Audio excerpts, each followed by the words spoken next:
No meio do Oceano Índico existe uma ilha que parece saída de propaganda turística. Areia branca, lagoas azuis e coqueiros curvados pelo vento.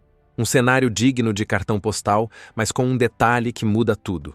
Ninguém pode entrar. Não existe voo comercial, nem barco de turismo. Qualquer um que tente se aproximar sem permissão corre o risco de ser interceptado antes mesmo de ver a praia. E isso não é exagero. A ilha abriga uma das bases militares mais secretas do planeta, usada há décadas para operações que quase ninguém sabe explicar direito. E, spoiler, tem tudo a ver com guerras que mudaram o mundo, como a do Golfo e a do Afeganistão. Só que o mistério não está só nos aviões que decolam ou nos submarinos que atracam nas suas águas transparentes. O mistério começa bem antes, com as pessoas que viviam ali e foram obrigadas a desaparecer do mapa. Hoje, o Belo Mundo vai te levar para um dos lugares mais curiosos, complexos e misteriosos do planeta. Um lugar onde o mar é cristalino, mas o passado continua turvo. Bem-vindo à ilha de Diego Garcia, o paraíso que ninguém pode ver. Número 1. Localização e dados geográficos. Quem olha do satélite vê um formato curioso, quase como um gancho de pescador perdido no meio do oceano. Mas esse pequeno traço azul no mapa tem um peso enorme na geopolítica mundial. Diego Garcia faz parte do arquipélago de Chagos, um conjunto de 60 ilhas espalhadas no coração do Oceano Índico. Fica a mais de 1.600 quilômetros da costa da África e a quase 1.800 das Ilhas Maurício. É um lugar tão isolado que o aeroporto mais próximo fica a mais de 2 horas de voo. Para entender o que faz essa ilha tão cobiçada, basta olhar o mapa com atenção. Quem controla esse pedacinho controla também as rotas marítimas que ligam o Canal de Suez ao Estreito de Malaca, por onde passa boa parte do comércio mundial. É como ter uma janela aberta para metade do planeta. Quase tudo o que circula entre o Oriente Médio, a África e a Ásia passa por ali. Petróleo, gás, contêineres, suprimentos. Um ponto estratégico demais para ser deixado de lado. Na época da Guerra Fria, o Reino Unido e os Estados Unidos perceberam isso rapidamente. Enquanto o mundo inteiro olhava para o Atlântico e para o Pacífico, eles estavam de olho nesse pequeno ponto esquecido no meio do Índico. E decidiram transformá-lo em um porta-aviões natural. A Lagoa Central de Diego Garcia é um porto perfeito.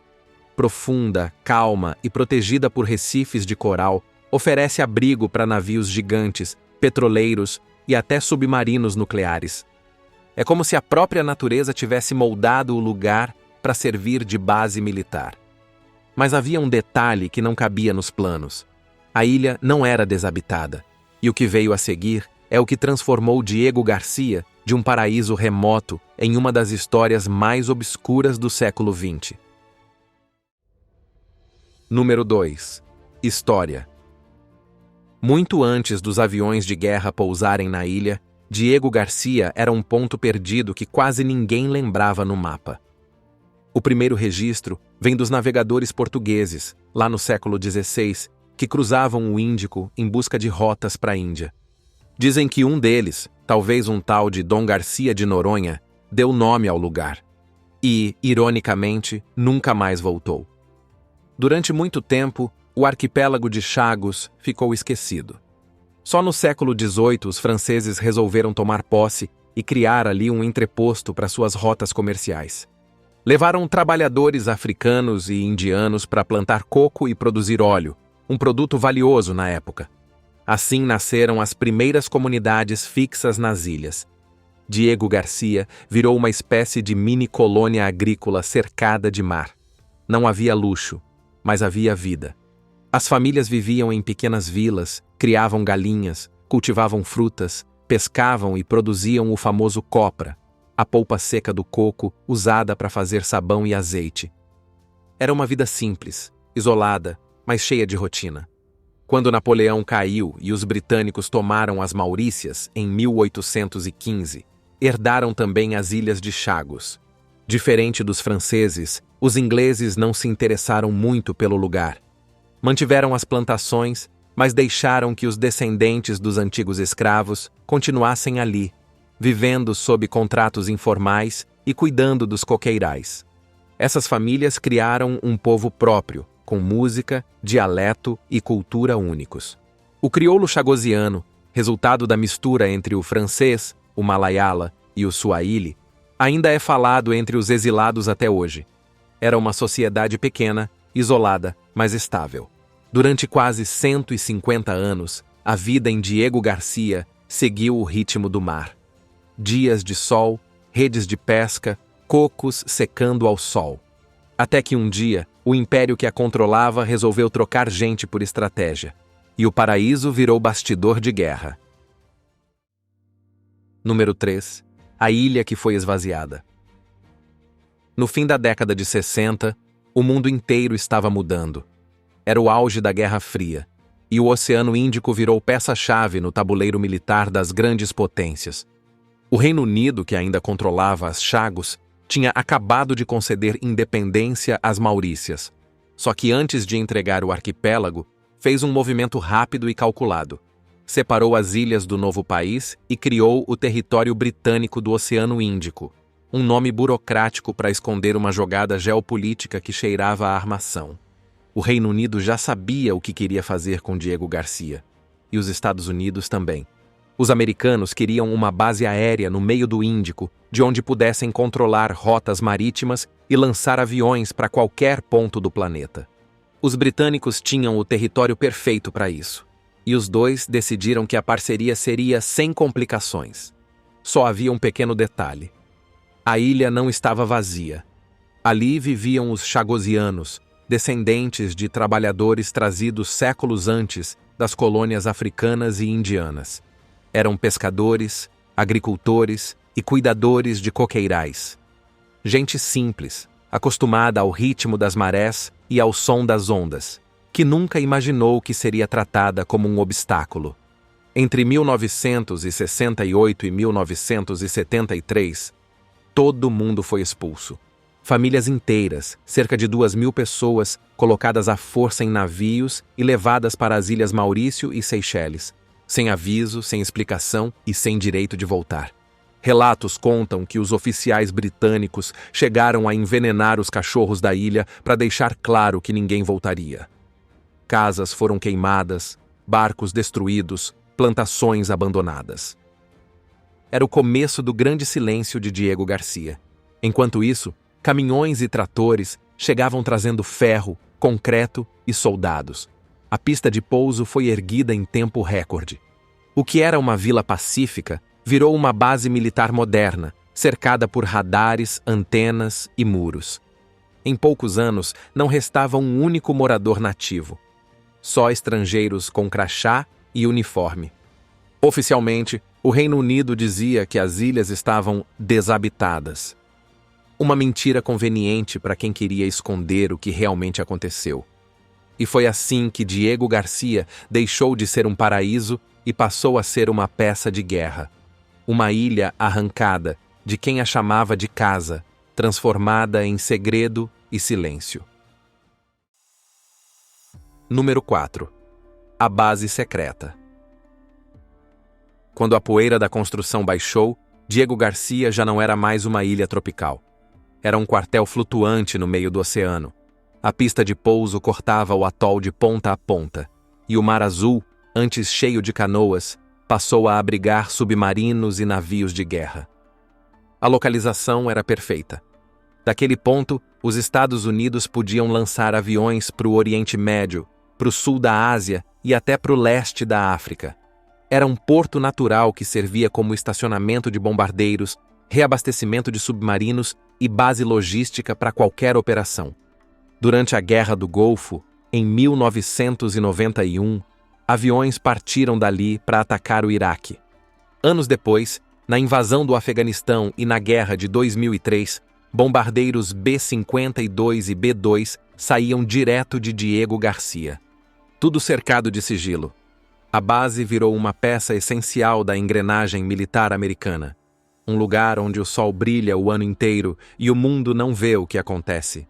Satélites mostram hangares, portos e radares. mas ninguém sabe o que existe por dentro. O acesso é quase impossível. Não há voos civis e qualquer tentativa de se aproximar precisa de autorização especial. Jornalistas só entram acompanhados e até parlamentares britânicos já foram barrados por motivos de segurança. O mais curioso é que, oficialmente, Diego Garcia continua sendo território britânico. Só que a bandeira que mais aparece por lá é a dos Estados Unidos. O arquipélago virou uma espécie de país dentro de outro país, onde as regras vêm de Washington e os mapas de Londres. De longe parece um paraíso.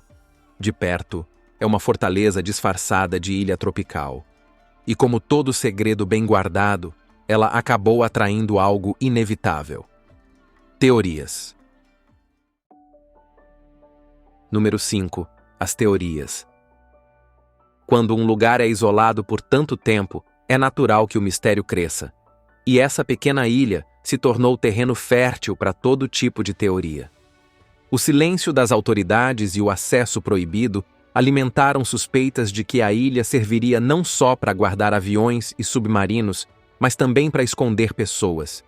Depois dos ataques de 11 de setembro, começaram a circular denúncias de que a base teria sido usada pela CIA como ponto de parada para prisioneiros considerados de alto valor. Uma espécie de Guantánamo no oceano. Para quem nunca ouviu falar, Guantánamo é uma prisão militar americana localizada em Cuba, criada oficialmente em 2002 para manter suspeitos da tal guerra contra o terror que estão fora do alcance da justiça comum. Os detentos ficavam presos sem julgamento, em celas improvisadas, sob vigilância constante e acusavam os guardas de violência física e psicológica. Durante anos, o lugar virou símbolo de tudo que o governo americano dizia combater: a violação dos próprios direitos humanos. Por isso, quando surgiram rumores de que Diego Garcia seria uma Guantánamo flutuante, o mundo prestou atenção. Organizações como a Reprieve e a Human Rights Watch divulgaram documentos e testemunhos mencionando voos secretos, transferências ilegais e até registros de pousos noturnos na ilha. Um ex-oficial chegou a afirmar que aviões pousavam sem identificação e decolavam horas depois, levando prisioneiros que não existiam em lugar nenhum. Nenhuma prova concreta foi apresentada, mas o simples fato de ninguém poder verificar nada já era suficiente para levantar dúvidas. Anos depois, documentos desclassificados mostraram que aviões americanos realmente usaram Diego Garcia em operações secretas.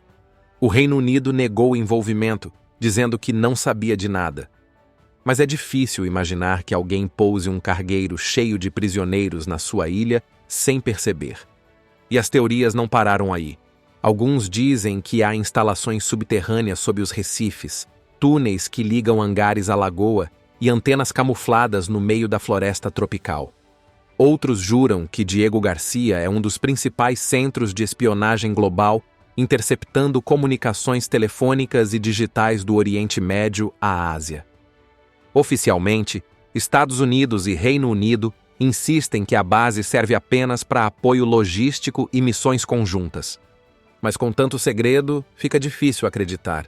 Até hoje, jornalistas são barrados, parlamentares são ignorados e qualquer tentativa de investigar termina com a mesma resposta: segurança nacional. O resultado é que o mistério virou parte da própria identidade da ilha. E quanto mais o tempo passa, mais esse atol parece um buraco negro geográfico, um lugar que existe, mas onde tudo o que entra desaparece. Nos últimos anos, porém, algo inesperado voltou a colocar essa ilha nos noticiários. E dessa vez, não eram teorias, mas pessoas de verdade tentando sobreviver. Número 6. Os refugiados esquecidos em Diego Garcia. Por incrível que pareça, depois de décadas vazia de civis, Diego Garcia voltou a receber pessoas. Mas não moradores, refugiados. Em 2021, um barco com dezenas de singaleses foi resgatado perto da ilha. Eles fugiam do Sri Lanka, tentando escapar da pobreza e da perseguição. Quando foram levados para Diego Garcia, acharam que tinham finalmente encontrado segurança. Só que o destino tinha outros planos. O governo britânico, responsável pelo território, decidiu mantê-los ali, num acampamento isolado, cercado por arame e guardado por militares, sem poder sair, sem saber o que seria deles. Mais de 60 pessoas ficaram presas por meses, depois por anos. E à medida que o tempo passava, o caso foi sumindo das manchetes. Apenas algumas reportagens da BBC e da ONG The New Humanitarian conseguiram furar o bloqueio. Os jornalistas que tentaram entrar na ilha enfrentaram uma maratona burocrática. Uma repórter levou quase 3 anos para conseguir autorização. Quando finalmente chegou, descreveu um ambiente tenso, com tendas improvisadas e vigilância constante. As audiências sobre o destino dos refugiados chegaram a ser marcadas dentro da própria ilha. Mas até juízes e advogados foram barrados. E como diria minha avó, onde tem fumaça, tem fogo. Esse é o mesmo método de qualquer lugar que proíbe o mundo de ver o que realmente acontece. E na maioria das vezes, é tudo menos bonito.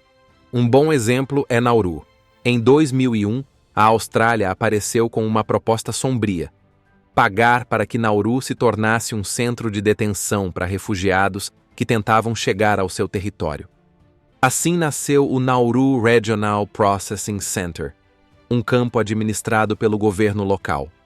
Qualquer pessoa que chegasse à Austrália de barco era enviada direto para Nauru, onde enfrentava superlotação, abusos e violações de direitos humanos.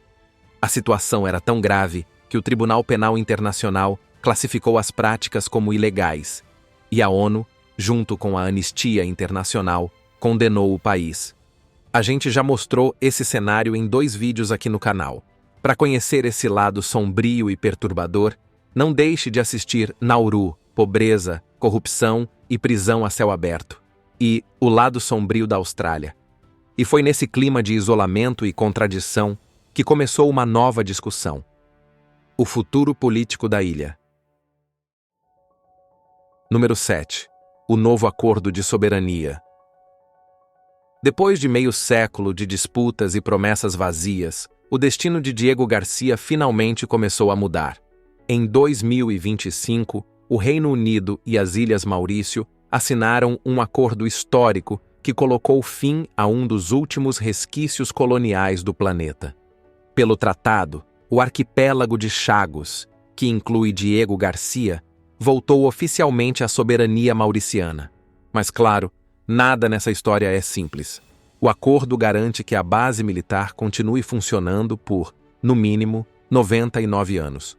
Ou seja, as bandeiras mudam no papel, mas o controle real segue nas mãos de quem sempre mandou. O Reino Unido se comprometeu a pagar uma quantia anual altíssima pelo arrendamento, algo em torno de 101 milhões de libras por ano. Um valor que soa bonito nos discursos oficiais, mas não muda muito a vida dos chagosianos espalhados por Maurício e Seychelles. Muitos ainda vivem em condições precárias e continuam proibidos de voltar à terra natal. Para o governo mauriciano, o acordo é um símbolo de independência tardia. Para o Reino Unido, é uma forma de encerrar um problema diplomático sem abrir mão da parceria estratégica com os Estados Unidos. E para Washington, é apenas a confirmação de que sua base mais importante no Índico vai continuar firme e intocável até o próximo século. No fim, Diego Garcia continua igual, um paraíso isolado que carrega nos bastidores um peso geopolítico enorme. A diferença é que agora o mapa diz que pertence às Maurícias, mas o som ali na ilha ainda é o ronco dos motores militares e o silêncio de quem foi expulso há mais de 50 anos. E você? Já tinha ouvido falar desse lugar? O que acha que realmente acontece por trás dos portões dessa ilha? Conta pra gente aqui nos comentários. Se curtiu o vídeo, deixa o like, se inscreve no canal e já ativa o sininho, porque no próximo destino, o belo mundo te leva para outro canto surpreendente do planeta. Até lá,